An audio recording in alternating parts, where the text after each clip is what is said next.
ঘরশত্রু বিভীষণ পাক গুপ্তচর বৃত্তির অভিযোগে হরিয়ানার হিসার থেকে গ্রেফতার জ্যোতি রানী মালহোত্রা এবং শুধুমাত্র পাকিস্তানের হয়ে চর বৃত্তি নয়, এই ধৃত ইউটিউবারকে জেরা করে বিস্ফোরক সব তথ্য আসছে গোয়েন্দাদের হাতে।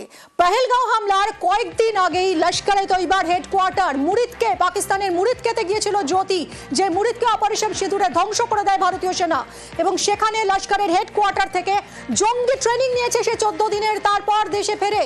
আর কি জানা যাচ্ছে মৈত্রীর কাছ থেকে জানবো। মৈত্রী, এ তো ভয়ঙ্কর তথ্য, কোনো বিশেষ অপারেশনের দায়িত্ব দেওয়া হয়েছিল কিনা আর কি জানা যাচ্ছে?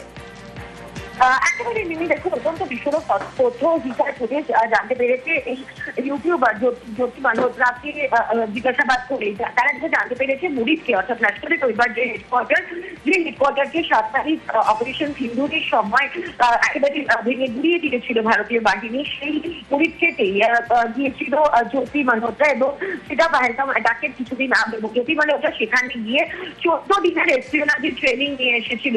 তাকে একটি নির্দিষ্ট মিশন দেওয়া হয়েছিল, যদিও হিসার পুলিশ তারা যেটা জানাচ্ছে যে পাকিস্তান থেকে পরই ভারতীয় যে বাহিনীর নজরে তিনি পড়ে যান এবং এই জ্যোতি মালহোত্রা হিসার পুলিশের নজরে আসে এবং তারপরেই তাকে গ্রেপ্তার করে হিসার পুলিশ। ফলে তার যে মিশন ছিল সেই মিশনে সাকসেসফুল হতে পারেনি জ্যোতি, কিন্তু এটা তারা নিশ্চিত হিসার পুলিশ তারা জানতে পেরেছে তদন্তে যে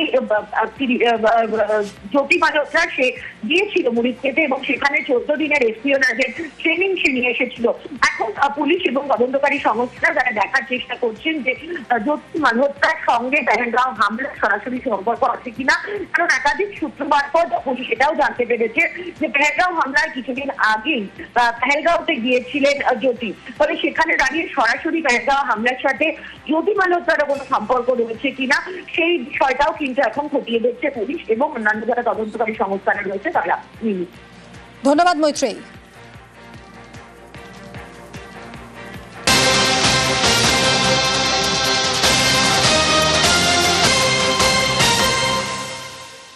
জ্যোতি মালহোত্রার কলকাতা ট্রিপো আন্ডার স্ক্যানার গত 1 বছরে তিনবার কলকাতা এসেছিল এই স্পাই ইউটিউবার। বাংলাদেশ থেকে মৈত্রী এক্সপ্রেসে কলকাতায় আসে জ্যোতি, ভারত বাংলাদেশ সীমান্ত লাগোয়া জায়গায় ঘুরে বেড়ায়, তার ছবি তোলে, সেই ছবি ব্লগে দেখা যায়। यार इंडियन कोचेज है आज, तो इंडियन कोचेज जाने वाले हैं, अमेजिंग होने वाली है। मैत्री एक्सप्रेस में ये है हमारा कोच H4। কথা বলবো আরো, আমার সঙ্গে রয়েছে রৌনক।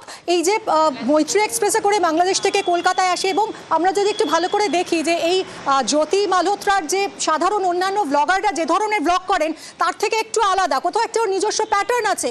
একেবারে গুরুত্বপূর্ণ জায়গাগুলো যেখানে প্রচুর মানুষের সমাগম হয়, শিয়ালদা স্টেশন বা ব্যারাকপুর ক্যান্টনমেন্ট যেখানে সেনা ছাউনি রয়েছে, এই সমস্ত জায়গাগুলো, সীমান্ত লাগোয়া এলাকা, এই সমস্ত জায়গাগুলোকেই বেছে নেয় ব্লগিং এর জন্য।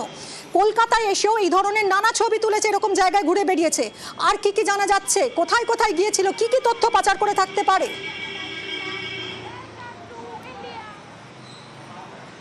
দেখো, একেবারে ঠিক 1 বছর আগেই বাংলাদেশ থেকে মৈত্রী এক্সপ্রেস করে কলকাতা স্টেশনে এসেছিলেন এই পাক গুপ্তচর জ্যোতি মালহোত্রা।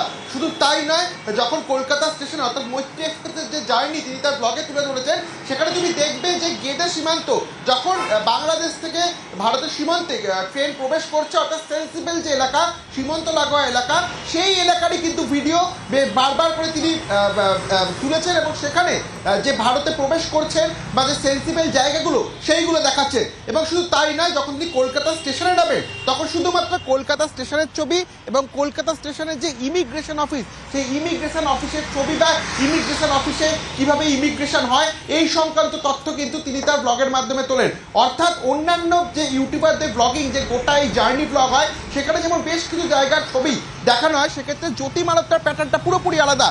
যেগুলো সেন্সিবল এলাকা, কড়া নিরাপত্তা, সেই জায়গাগুলির ছবি, সীমান্ত লাগোয়া ছবি, সেগুলো তুলে ধরা এবং সেই সংক্রান্ত তথ্য প্রেরণ করা। এবং শুধু তাই নয়, গোটা ট্রেনে যেখানে মানুষের সমাগম বেশি, ট্রেনের ছবি এবং কলকাতা স্টেশনে নেমে ইমিগ্রেশন অফিস, একটা গুরুত্বপূর্ণ জায়গা, সেই ইমিগ্রেশন অফিসের সামনে থেকে ব্লক করা। এবং গত 1 বছরে এরকম 3বার তিনি এখানে এসেছেন। এবং তবে জানিয়ে রাখি যে কটি গুরুত্বপূর্ণ station, Sealdah station, Howrah station এবং কলকাতা স্টেশন, 3টে স্টেশনে তিনি রেকি করেছেন, অর্থাৎ গত 1 বছরে 3বার কেন কলকাতা আসা, এবং যখন মৈত্রী এক্সপ্রেস করে এই কলকাতা স্টেশনে তিনি আসছেন সেক্ষেত্রে যে সেন্সিবল এলাকা সেই এলাকাগুলোর ওপরেই ভিডিওতে কেন তিনি জোর দিচ্ছেন, এবং গেদে সীমান্তে যখন ট্রেন ঢুকছে ঠিক সেই সীমান্ত সংক্রান্ত তথ্য প্রেরণ করা, যেখানে কাঁটাতারের দেওয়া রয়েছে, যেখানে কাঁটাতারের এলাকা রয়েছে সেই এলাকাগুলির ভিডিও করা, এবং শুধু তাই নয় কলকাতা স্টেশনে নেবে শুধু স্টেশনের ভিডিও, ইমিগ্রেশন অফিসের ভিডিও, অর্থাৎ অন্যান্য যারা ভিডিও করে তাদের থেকে সম্পূর্ণ প্যাটার্ন আলাদা। একেবারে প্যাটার্ন সম্পূর্ণ আলাদা। রৌনক, তুমি আমাদের সঙ্গে থাকো।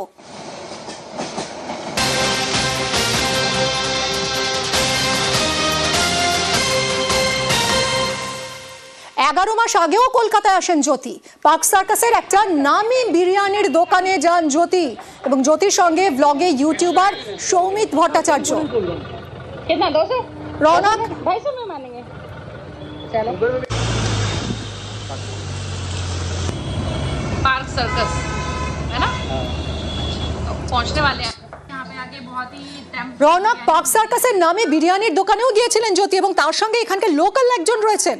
एक्स्ट्रा स्पेशल रहती है जिसमें 2 बंदे आराम দেখো একেবারে যে সৌমিত ভট্টাচার্যের নাম উঠে আসছে, এর আগেও যাকে ব্লগে দেখা গেছিল তার সঙ্গেই পার্ক সার্কাসের একটি অভিজাত বিরিয়ানির দোকানে তিনি যান, সেখানে বেশ কিছুক্ষণ সময় কাটান, তার সঙ্গে সেখানে খাওয়া দাওয়া করেন, এবং যারা সেখানকার বিরিয়ানির দোকানদার রয়েছে তারাও বলছেন যে এইখানকার ছবি সে পোস্ট করেছে সেটা তাদেরই দোকানের ছবি, অর্থাৎ সেখানে বেশ কিছুক্ষণ সময় কাটান। এবং শুধু তিনি একা নন, এই যে সৌমিত ভট্টাচার্য এর আগেও যখন তিনি একটা বিয়ে বাড়ি অ্যাটেন্ড করতে এসেছিল তার সঙ্গেই কিন্তু তিনি কলকাতা ঘুরে দেখেছিলেন, এবং তার কিছু মাস আগে আবারও পার্ক সার্কাসে যখন তিনি আসেন তখন শুধু পার্ক সার্কাস নয়, হাওড়া স্টেশন থেকে শুরু করে পার্ক সার্কাস বিভিন্ন জায়গায় তিনি ঘুরে দেখেন। প্রায় 3 থেকে 4 ঘন্টা তিনি এরম শহর কলকাতা ঘোরেন, এবং সেখানেও তার সফর সঙ্গী ছিল এই সৌমিত ভট্টাচার্য। এবং পার্ক সার্কাসের যে অভিজাত বিরিয়ানির দোকান সেখানে তিনি যান, সেখানে খাওয়া দাওয়া করেন, এবং যারা বিরিয়ানির দোকানের কর্মীরা রয়েছেন তারাও বলছেন যে যেই ছবিটি তিনি পোস্ট করেছেন বা যেই ছবিটি তার ব্লগের মধ্যে আছে সেটা কিন্তু তাদেরই দোকানের ছবি।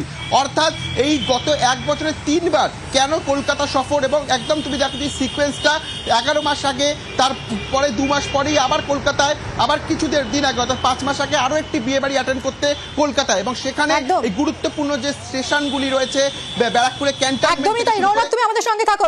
পার্ক সার্কাসের যে দোকানে বিরিয়ানি খেতে গিয়েছিল জ্যোতি মালহোত্রা, সেই দোকানের একজন নিরাপত্তা রক্ষীর বক্তব্য শুনবো। একে দেখেছেন এই মহিলাকে কোনোদিন? না না না, মানে এখানে এসে তো খাচ্ছে।